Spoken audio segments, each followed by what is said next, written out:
সবাই আলহামদুলিল্লাহ চলে আসছে। চাচা চুই জাল চিনছেন? চাচা নাকি চুই জাল চিনেন, আজকে আমি চাচার চুই জাল চিনেছি, বুঝছেন কোনটা চুই জাল বলে। তোমরা যদি কেউ বাতি শেষ করে ফেলো, পোলাও কেউ নিলা না, এটা হইলো কেমন হয়েছে শাম ভাই? চাচা আমার তরকারি আজকে খুবই মজা হয়েছে। কোনটা মজা হয়েছে বেশি? কালা বোনা মজা হয়েছে। সবকিছু ফার্স্ট ক্লাস আলহামদুলিল্লাহ। আপনারা খাইয়ে তৃপ্তি পান, আমার এইটাতে শান্তি।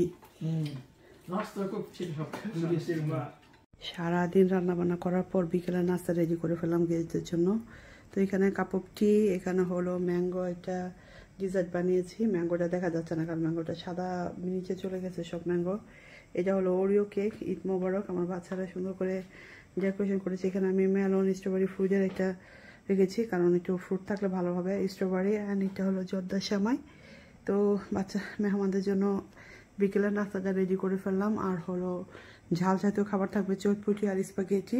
আমি সরি বলে নিচ্ছি, এটা হলো ঈদের পরের দিন আমার বাসায় হঠাৎ করে কিছু গেস্ট আসবে। কোনো প্রিপারেশনই ছিল না কারণ আমি চেয়েছিলাম রবিবারে সবাইকে ইনভাইট করে একসাথে খাওয়াবো, বাট যেহেতু স্যাটারডে পড়েছে, আমাদের শুক্রবারে ঈদ হয়েছিল, তো বাসায় সবাই বাচ্চারা বোরিং, তো বলতেছিল তাহলে তারা বিকালে আসবে যাতে ঝামেলা না করি। তো আমি চটপট করে আমার হাতের কাছে যা ছিল সেটা দিয়ে একটু রান্না বান্না করে ফেললাম বিকেলের নাস্তায়, যেহেতু ওরা বিকালে আসবে, তারপর রাতে ডিনার করে যাবে।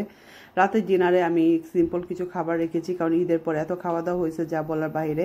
তো খাবারের ভিতরে আমি রেখেছিলাম ল্যাম্ব কারি, চিকেন রোস্ট, তারপর হলো যে একটা ক্যাপসিকাম দিয়ে একটা জাল ফ্রাইজি করেছিলাম, আর হলো আমাদের সবার পছন্দ হলো কালা ভুনা করেছিলাম, pulao, tandoori chicken, plain rice. বা সবাই রাইস দিয়ে এত তৃপ্তি করে ভাত খাচ্ছে বলার বাহিরে।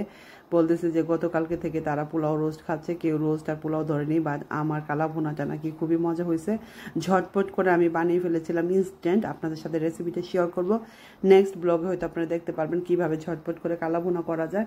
কালা ভুনা অনেকভাবে করা যায়, বাট আমি ঝটপটভাবে করেছিলাম, বাট সবাই তৃপ্তি নিয়ে খাচ্ছে। প্রথম পার্টে আপনারা দেখে ফেলেছেন। তো আলহামদুলিল্লাহ সবাইকে একসাথে নিয়ে এবার ঈদটা পালন করলাম। সবাই